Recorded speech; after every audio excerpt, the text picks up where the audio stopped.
출애굽기 14장에서 이스라엘 백성은 모세의 인도로 애굽으로 나옵니다. 그리고 시내산에 도달한 이스라엘 백성은 거기에 머물게 됩니다. 이스라엘 백성이 시내산에서 십계명과 율법을 받고 하나님과 언약을 맺게 됩니다. 그리고 모세가 하나님께로 받은 성막의 설계도대로 성막을 완공했습니다. 레위기의 내용은 시내산에서 받은 율법의 내용을 기록한 책입니다. 민수기 1장에서부터 이스라엘 백성은 계속해서 시내산에 머물면서 출발하기 위한 준비의 내용이 레위기에 이어져 있습니다. 먼저 각 지파의 군대 장관을 임명하고 군대 조직을 만듭니다. 이스라엘 백성들이 이제 군대의 행진 순서와 이동에 필요한 준비를 마쳤습니다. 이스라엘 군대들이 가나안 땅으로 진군을 하기 전에 하나님은 이스라엘의 영적인 상태를 점검합니다.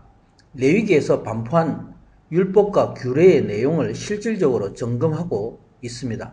이것은 바로 이스라엘 백성의 성결함과 정결함을 유지하기 위한 것입니다. 5장에서 9장까지의 내용은 하나님과 동행하는 이스라엘의 영적인 상태의 준비를 위한 내용이라고 할 수 있습니다. 오늘 본문은 이스라엘의 군대를 부정하게 하는 죄에 대해서 또 제사에 드리는 성물의 제사장 규례에 대해서 말씀하고 있습니다. 하나님은 모세에게 말씀하심으로 이스라엘의 진영을 정결케 하라 명령을 내립니다.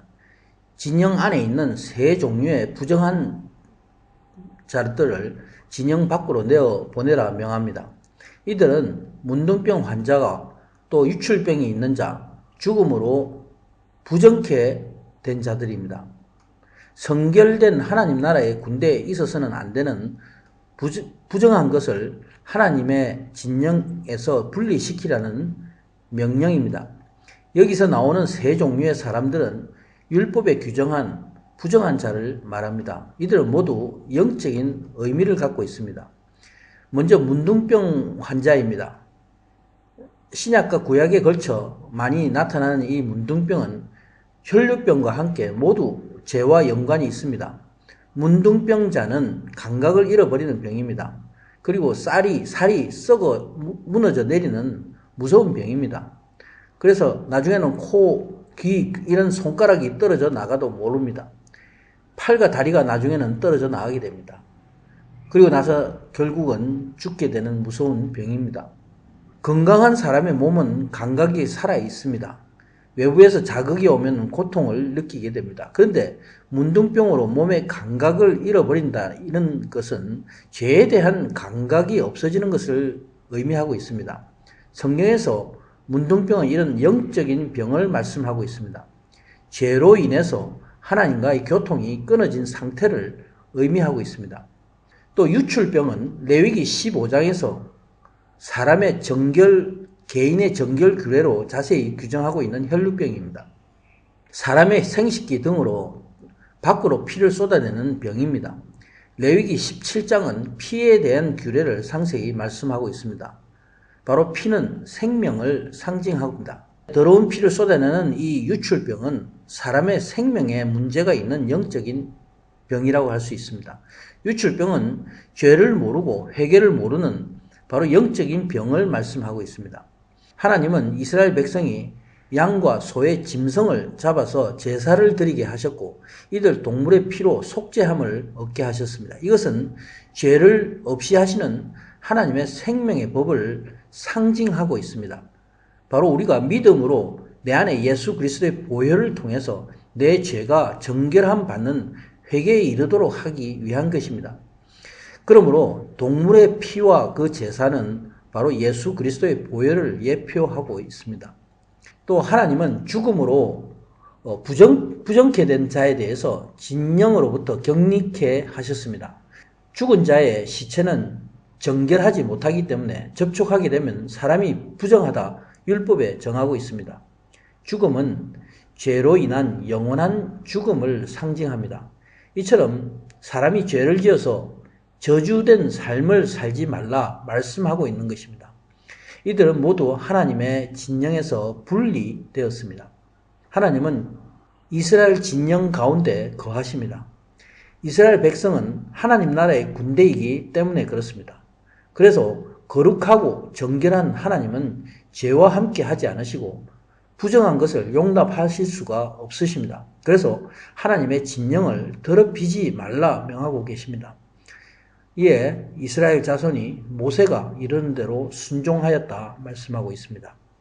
하나님이 또 모세에게 5절에 이스라엘의 남자나 여자가 사람들이 범하는 죄를 범하는 경우에 대해서 말씀하고 있습니다. 여기서 사람들이 범하는 죄가 어떤 죄인가는 7절에 설명해서 알 수 있습니다. 바로 다른 사람들에게 재산상의 손해를 입힌 죄입니다. 이렇게 이웃의 범한 죄는 하나님께 패역한 죄라 말씀합니다. 이것이 자신의 죄에 자신의 몸에 죄를 넣는 것이라 말씀합니다. 왜냐하면 이스라엘 백성은 하나님 나라의 백성으로서 한 몸 되기 때문입니다. 성도는 예수 그리스도 안에서 한 몸임을 예표하고 있습니다. 그러므로 이스라엘 백성들의 규례로서 죄를 범한 자는 죄를 회개하고 그 죄값을 보상하되 5분의 1을 더해서 손해를 피해자 본인에게 갚으라 말씀하고 있습니다. 본인이 없다면 그 친족에게 갚고 친족도 없다면 제사장에게 돌려드리라 말씀합니다. 제사장이 그 속죄를 위해서 속죄제를 드리는 것입니다. 이처럼 타인에게 죄를 범한 백성은 그 죄를 속죄케 하고 하나님의 진영을 정결케 하라 말씀하고 있습니다. 앞에서 말씀한 문둥병자와 혈류병자 그리고 죽음으로 부정하게 된 자들은 내적인 죄입니다. 레위기 11장에서 15장에 나오는 개인의 정결 규례에 관한 것입니다. 그리고 이제 6절에 사람들이 범하는 죄는 외부에 드러나는 외적인 죄입니다. 레위기 18장에서 20장에 말씀하는 백성들이 성결을 어떻게 유지하는가에 대해서 규례에 관한 것입니다. 그 하나님이 주신 법과 규례를 범하는 모든 것이 다 하나님 앞에 패역하는 일입니다. 9절과 이제 10절의 내용은 제물과 성물의 규례에 관한 것입니다.